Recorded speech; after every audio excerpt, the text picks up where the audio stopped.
Nagsampa ng kaso si Vic Soto laban sa direktor na si Daryl Yap. Ito ay matapos na mapabalitang pagpapalabas nito ng pelikula na hango sa tunay na buhay at pangyayari sa aktres na si Pepsi Paloma o Delia Dueñas-Smith sa totoong buhay. Nagsimulang mag-viral ang nasabing pelikula nang maglabas ng thriller kung saan malisyosong nabanggit o nadawit ang pangalan ni Vic Soto, kung saan tahasan nitong pinangalanan at sinabing pinagsamantalahan umano siya ng TV host at veteranong aktor. Matatanda ang naging maingay at kontrobersyal ang nangyari sa yumaong aktres. Si Pepsi Paloma ay sumikat noong 1980s at sa kasagsagan ng kasikatan nito ay bigla na lamang pumutok ang balita na wala na ang sexy star. Marami naman ang naging haka-haka tungkol sa pagpanaw nito.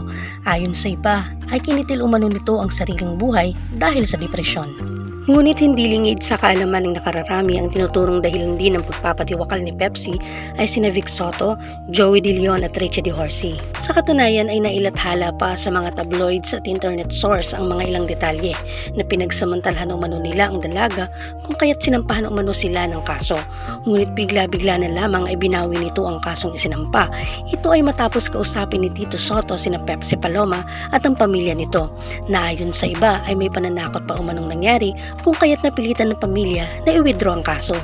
Ngunit hanggang sa ngayon ay hindi pa ito napapatunayan kung meron nga bang katotohanan, kung kaya't hati ang opinyon at paniniwala ng mga tao. Kahit pa humingi umano ng tawad ang mga ito at inamin na mayroon silang maling nagawa, ay hindi naman ito nag-i-exist sa kahit sang source sa internet man o sa dyaryo.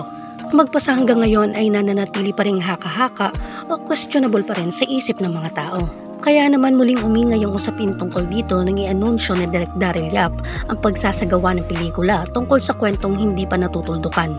Sa kasalukuyan ay ginagampanan ng child actress ang role ni Pepsi Paloma, kasama ang ilang pang mahuhusay na artista na sina Direk Gina, Mon Confiado at iba pang veteranong artista. Kumakailan lamang ay na-interview ang isa sa mga kasamahan at kaibigan ni Pepsi Paloma na si Coca Nicolas at derechahan itong sinabi na wala umanong katotohanan ng binibintang kina Vic Soto. Ang lahat ng iyon ay gawa-gawa lamang ng kanilang manager upang lalo mapag-usapan ng mga tao at puro pera-pera lamang umano ang dahilan nito. Samantala, kinwestiyon naman ni Sarcy Emmanuel ang paggawa ng pelikula. Anya, saan naman daw niya nakuha ang kwento matagal nang patay ang sexy star at si Pepsi Paloma lamang umano ang nakakaalam ng totoong kwento. Samantala, hindi naman pinalagpas ng direktor ang pangwestiyon ni Sarcy Emmanuel. Sagot ng direktor ay napaka-convenient lang umanong sabihin na wala na ang sexy star.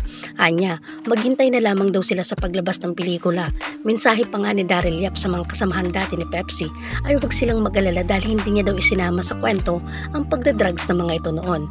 Sabay sabing, kalma tayo. Sa ngayon ay hindi pa nare-release ang nasabing pelikula at hindi pa alam ang magiging takbo nito, kung ito ba ay ginawa para linisin ang mga pangalan ng sangkot dito o para bigyang linaw ang katotohanan sa pagkawala ng sexy actress at mapanagot ang tunay na may sala. Nang tanungin naman si Vic Soto kung ano ang kanyang reaksyon, ayon sa kanya ang lahat ay dinaan niya sa legal action at ayaw niya na umanong magsalita pa. Kung mayroon mang mga katanungan ay ang abogado na lamang daw niya ang sasagot.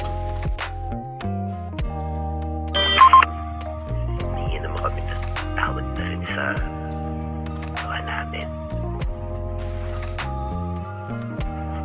Pero mahalaga tawad namin Pepsi.